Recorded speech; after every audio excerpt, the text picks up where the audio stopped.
Good morning, guys. A great morning to all of those who tuned into the realest thing in the world, coming to you from Guyana. I'm presently being streamed live from TBN Studios, 126 Lalouni Street, Queenstown, Georgetown, Guyana, South America. So, as you guys know, the trending topic is the fact that the president has been on the world stage. I have not been able to have a look as the president's address to the United Nations Assembly. But today we're all going to look at it together. And then the president represented Guyana, Guyanese, all Guyanese, on an international stage, I can say in a manner that no other leader would have done.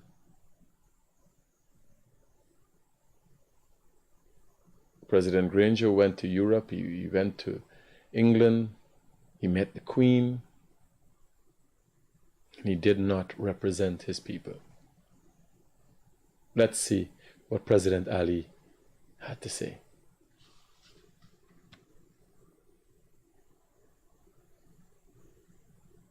Often what she thinks, though, isn't it? He may disagree with it, but at least he's telling you what he thinks. Part of my junior school, we were in a porter cabin for a couple of years. I rather enjoyed it too, actually. It was just a bit novel. Hang on, I'm not saying I want kids. It was really important. What but GCSE you need results? the A level. But yeah, they were in porter cabins. So just for you to know, they are speaking the Queen's English. If it's a lot of confusing for you, it's the Queen's English. Yeah, sir. Here it's better. Rubbish. Now you can see if kids have just been moved, it's closed all the schools. Calls for descendants of slave traders from the president waiting, and that is the president of Guyana. Now, this is a really interesting story because he is backing the growing calls for descendants of slave traders from the UK to pay significant reparations to right historical wrongs. He's demanding that those involved in the transatlantic slave trade be posthumously charged for crimes against humanity. This is a big topic. By the way, what she's talking about is President Ali's demands. And when you say the transatlantic slave trade, we're talking about black people. All right? For the most part.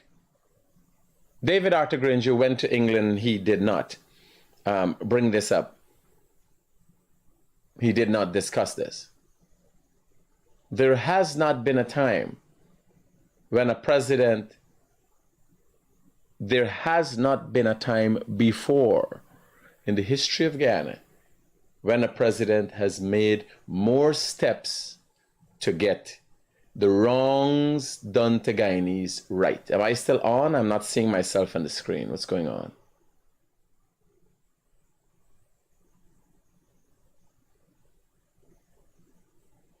Yeah, I'm seeing myself now. I ain't seeing the video that I'm talking about.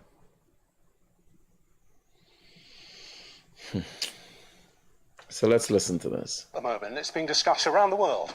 Guyana President Mohamed Irfan Ali joins us live now from New York, where he's going to be addressing world leaders at the UN General Assembly on this subject later today. So we've got in early with you. Okay, let me ask you a question, Mr. President, on behalf of all of our viewers who would be covered by this. Why should somebody who maybe had an ancestor 7 or 8 generations ago, long before they were a twinkle in their great-great-great-great-grandparents' eye, why should they have to pay now for what an ancient ancestor did? Or why should they apologize for what an ancestor did? But before the president answers, let me help you, my English brother. Because when your ancestors raped the nations around the world, when they raped India and everywhere else, them buildings were there behind y'all, they build them, the buildings them still there. The Queen jewels, she still got the jewels. Let me answer you in layman terms. Are you these days in England there, them road where you walk on? are the money why you thief and plunder from people. So when you ask, like, the people them come now and them not got nothing to do with it, the great castles y'all build and all the foundations for the cities that y'all have were built on where y'all stole. That is why. Because when y'all lend people money, people build third world countries, build in the country, y'all expect them to pay back the money.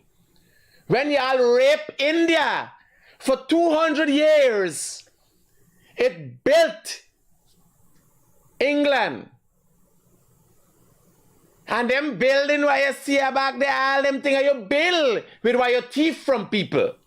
That is why people want back their money now. Because the value of what you stole still exists. Half of the Queen's jewels is things that they stole. They acquired it with. Or even some of the jewels are stolen jewels. Just for if I understand, and the president, he can put them nice.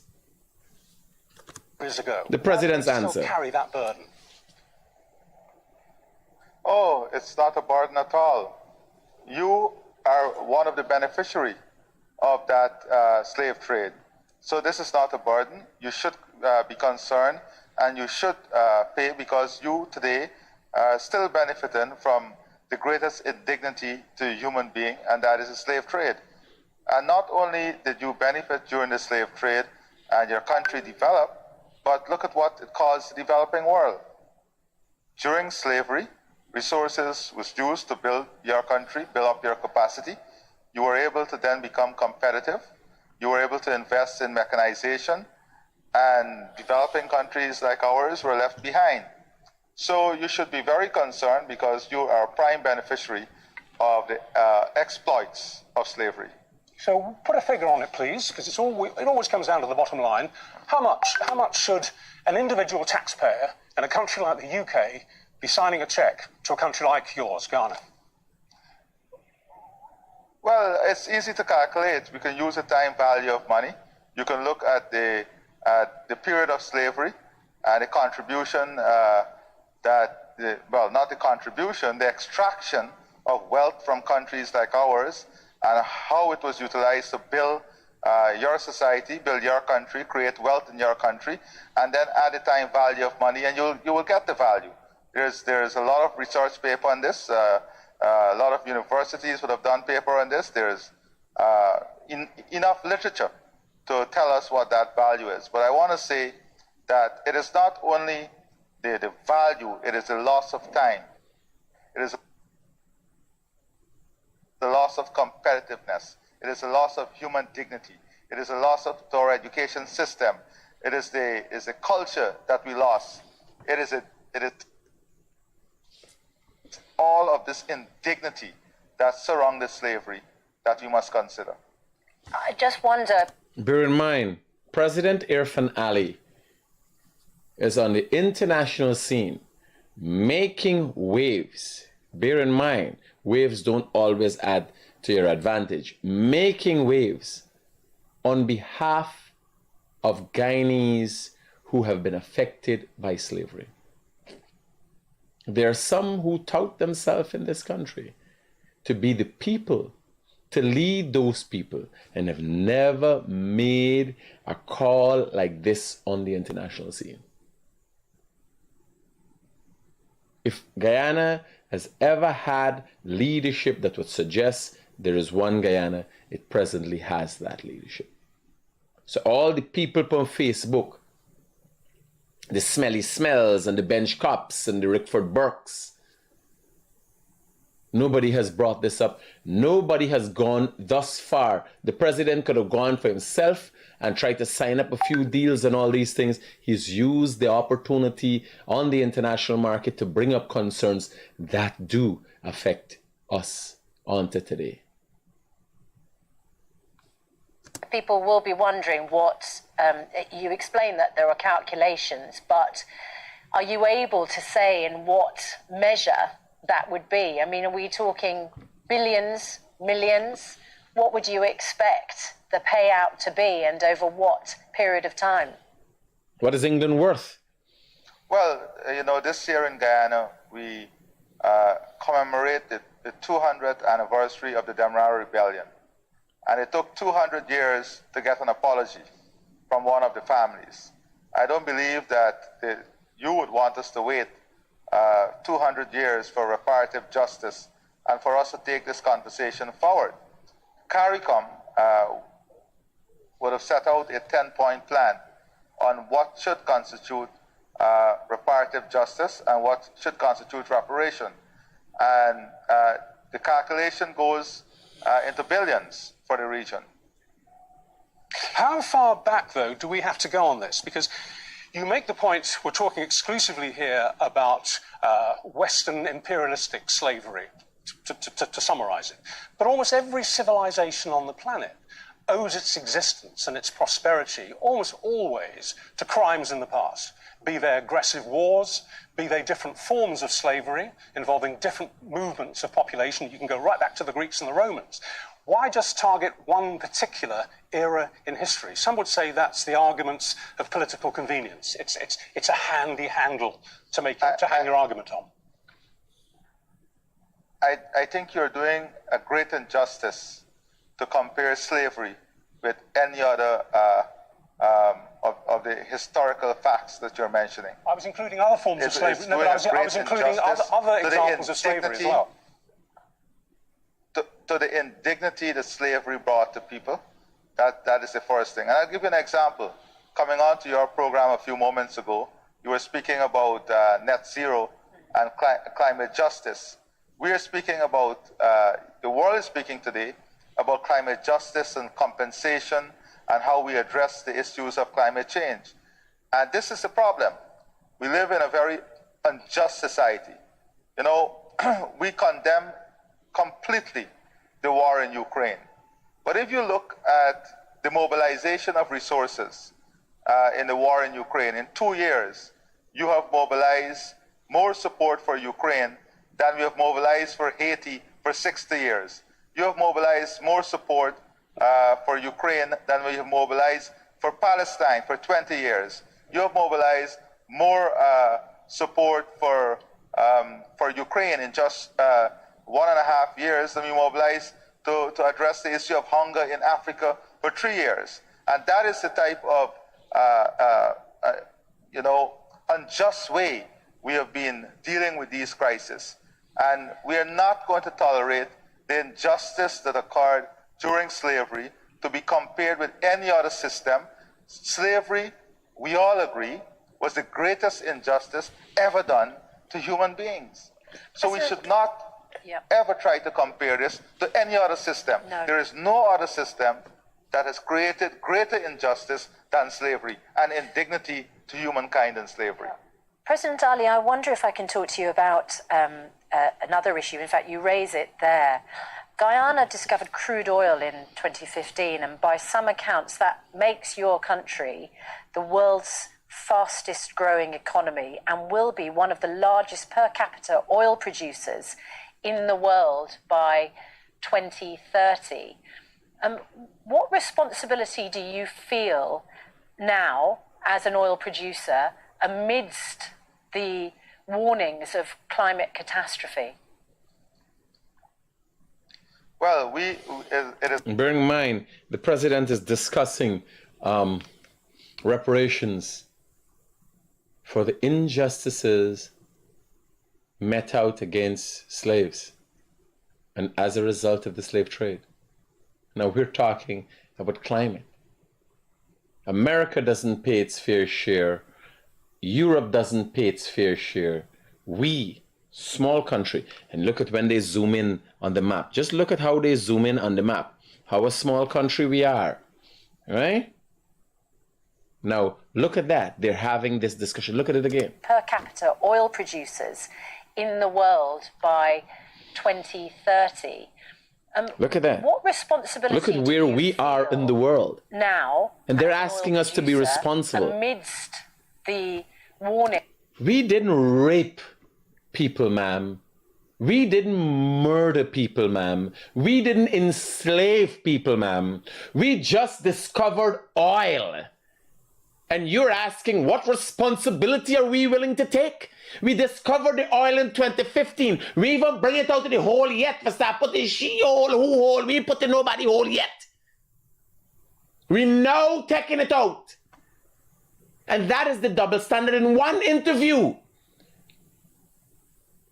We're talking about something, an injustice, 200 years of injustice that has not been addressed. Now they're like, what responsibility are you willing to take? You get I last week. This is the reality of the world. Of climate catastrophe. Well, Hear her question again. Bear in mind, the discussion here is the injustices and reparations for slavery. Right? So she wants to know she could take us back. And they're trying to explain, well, why, President Ali, how much we should pay you? Why should we pay you? And then they go straight into this question. And will be one of the largest per capita oil producers in the world by 2030. What responsibility do you feel now as an oil producer amidst the warnings of climate catastrophe? Well, it is not what responsibility we feel now. It is the responsibility we have always held close to us. We have a forest the size of England and Scotland combined, with the lowest deforestation rate in the world at 0.036%.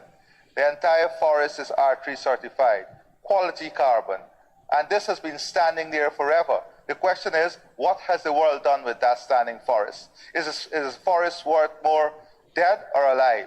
So these are the questions. So we are not, we have always been a part of the answer.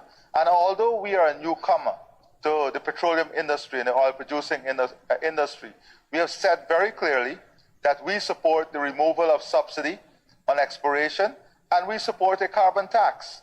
We also said that we support a balanced approach.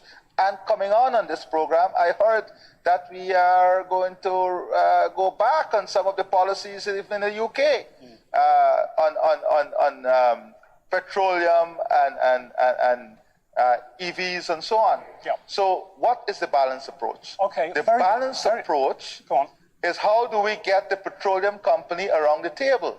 This cannot be, we cannot go into COP28 with two extreme ends. All right, everyone needs to be around the table so we can have commitment from all the stakeholders. Okay, Mr. President, you make that clear. Hello, good morning. Good morning. Is this Mr. Critic? Speaking, sir. How can I be of help to you? I was wondering, is this guy private? No. You're on live? Yeah. All right. When can I call you back? What is it in relation to? You could send me a message on WhatsApp anytime. All right, I will. And I'll try to see how I can help. If I can't, I'll let you know. All right, thank you very much. Roger that, brother. Hello, good morning. Good morning, sir. Yeah, buddy, talk to me. Well, it was yesterday morning when we called you for talk about the seawall project and them things. Now, the reason why I call you back, a lot of people was listening to me, you talk yesterday, and they tell me after I finish talking to you about the police, we should get the police to do a better job around the city of Georgetown. You know enough of them call me and tell me, they say you're never going to do that, Critic. They say you're never going to come out against the police. And I say I don't understand, it's not coming out. It's not criticizing, it's just highlighting some of the shortcomings. And they're saying that you're never going to do that. So people called you on my program? Who knows you were on my program? Well, they hear me. They got people who listening to your program, man. And they recognize me, right? You understand? You're supposed to know it's not a fuck wrong banner, right? You know I don't have much stubbornness, right? No, but I tell them you the man is a serious man. No, but like hear why, although you talking to me, I feel like you and your friends them is full of bullshit. Are the people who know you, Vice?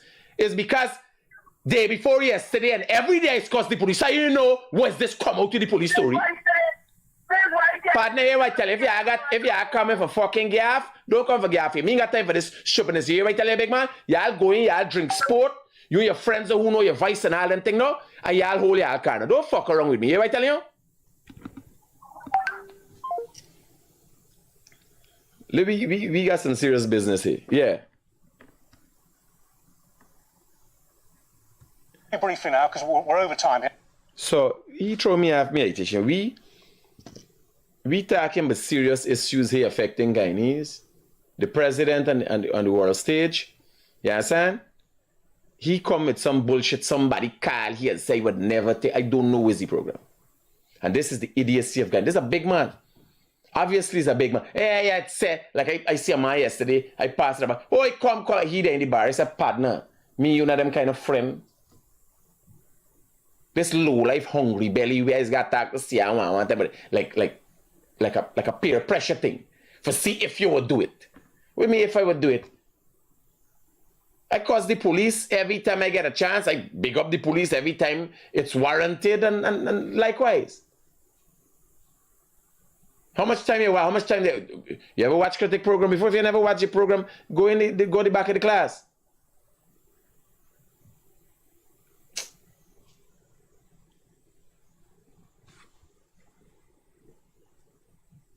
Louis, listen to this, because after this we got some Lowlives Hungrybellies to deal Coming with. back to where we came in, one of the points you're going to be making today is about our royal family. And you feel that it's not just about the finances involved here in terms of reparations for slavery, it's about the gestures. And you think that the British royal family should make a big gesture, don't you? What do you mean? Hand over a palace to your country? Well, no, we don't want the British to hand over a palace that we built. You know, if you go into many of the palaces in Britain, you will see the lovely green heartwood from Guyana. You will see the sweat, tears, and blood of the slaves who were exploited. So what do you want? And the revenue that was earned from their exploitation. So we're not asking for a palace. We're asking for justice and a fair form of justice to the ancestors and to the greatest injustice that has ever been done to human beings. We look forward to We're not going to. Hello, good morning.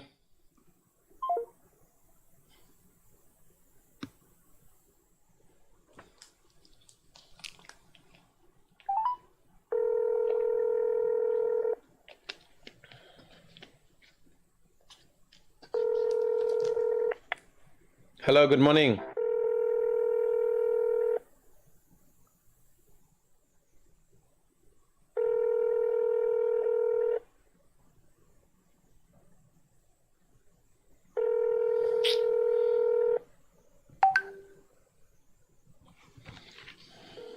This one call 2 times now when they call him back black.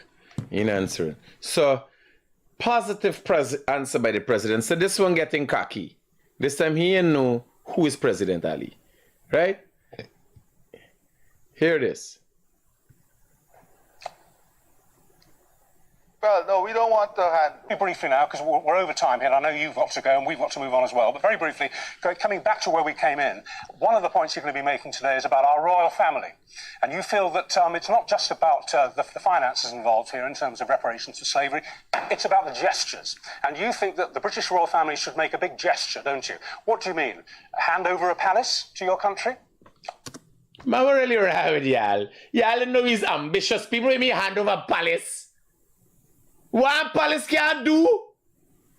President Ali was nice here. Well, no, we don't want the British to hand over a palace that we built. You know, if you go into many of the palaces in Britain, you will see the lovely green heartwood from Guyana.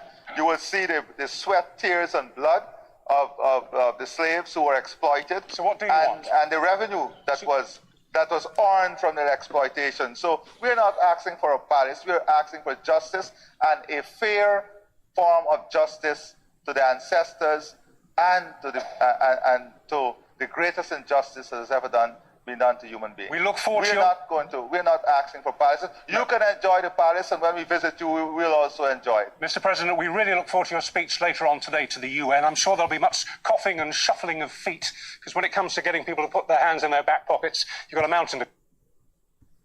Yeah. So that is it. Let me go straight into. I got some things to do. Let me go straight into the Lowlives and Hungrybellies down at the stadium last night.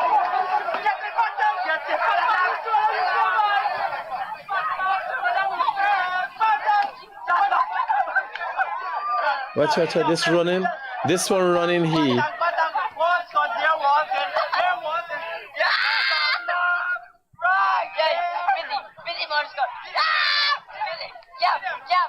The Hungrybellies them come out. This is grass mound. Watch. The man got belt, a lash one, another belt. Watch. Belt. The Hungrybellies and the Lowlives them come out. Watch.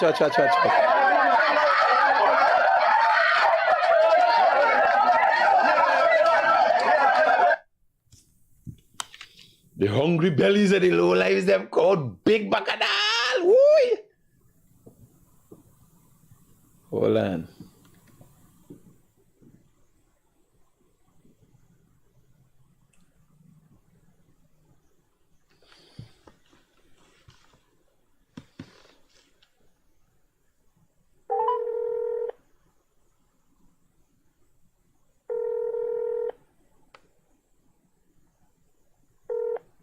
Hey, bro, you been at the stadium last night?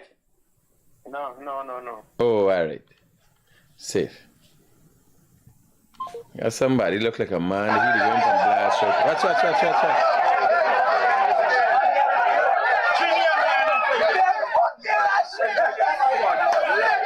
Watch.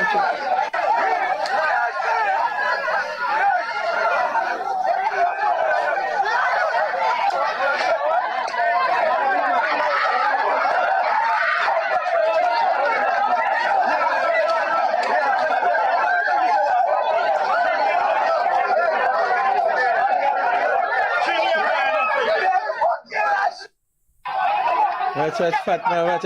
And this one with the hat. This one here run around, kick everybody with their down. Watch. Here wait till you're dead, don't run. Watch till you run and kick a next man there. Watch, this one with his hat. Here kick everybody with their down.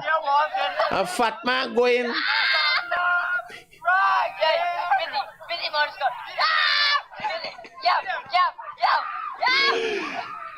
The Hungrybellies have come out by. Watch. Imagine you buy your belt for $5,000. Next thing you got busting up your belt in your head.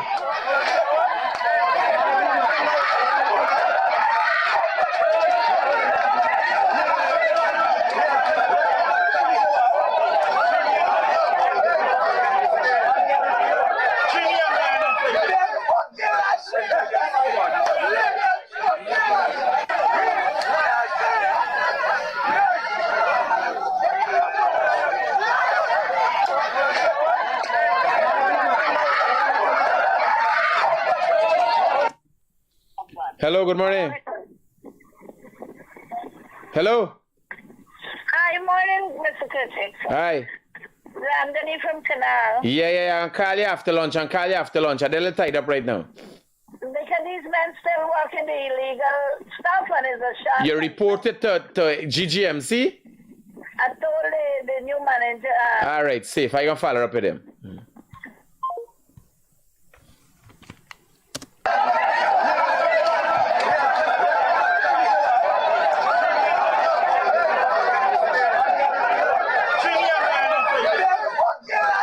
Bye. Here I tell you, me never them thing now.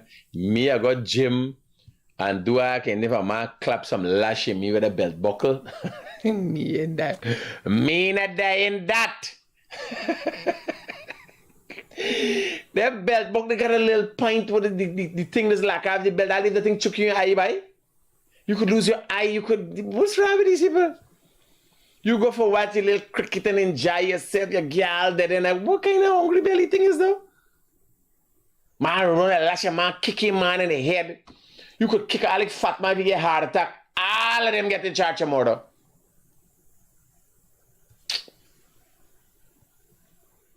Let me hear how the president, I gotta go up on the president page and listen to his address today.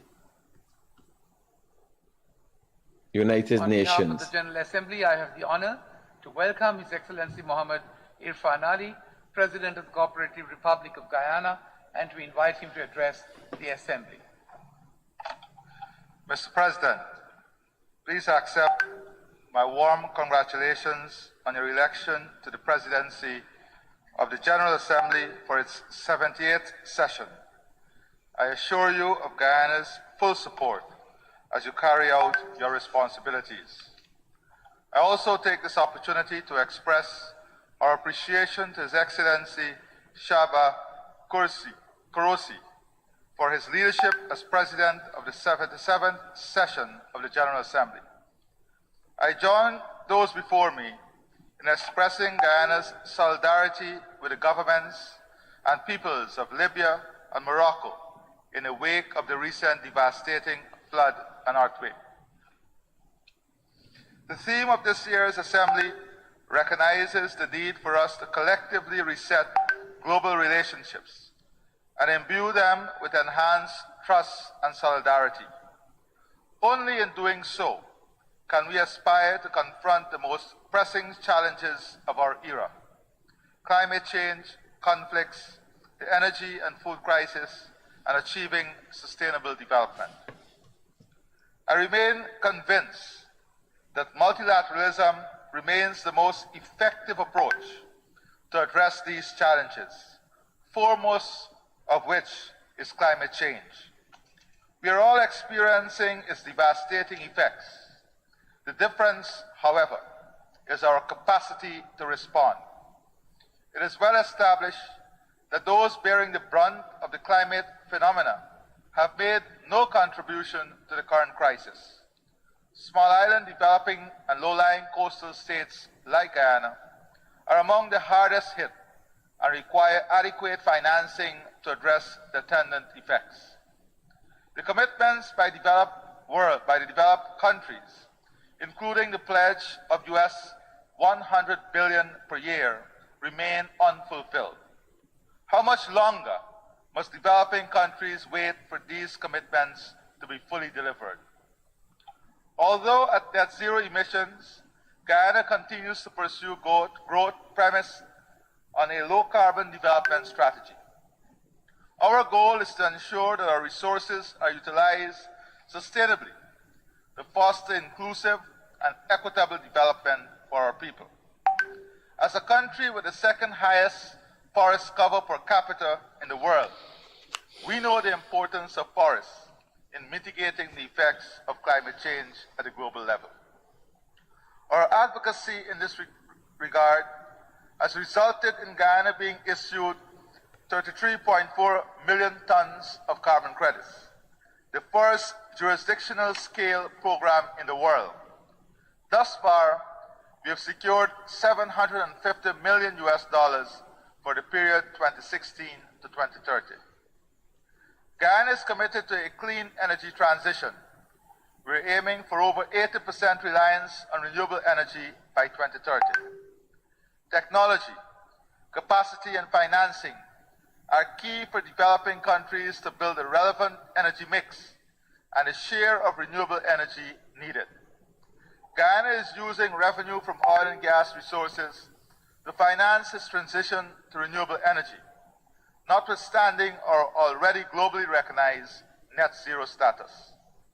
Allow me to expound on the critical question of a just, affordable, and equitable transition. Guys, this is a 20-minute long address to the United Nations Assembly. Go to the President page, look at it. It's all over. Look at it and listen to the positive output the President has made here, or input, the positive outlook on Guyana and how the President represented Guyana. The world was looking at this. Go and see, and you tell me what you think of your president. I want to thank you guys for tuning in this morning to Morning Live with the Critic. Go to the President's page, listen to his address to the UN National Assembly. Listen to his interview with the British news agency. listen to his representation of Guyanese, listen to his request for reparation for the slave trade and what was done to people in the Caribbean. He's not only representing Guyanese, but people in the Caribbean. And then ask yourself, which other president has made so much of an effort in this field? I want to thank you for tuning in this morning, but I gotta go and look for money.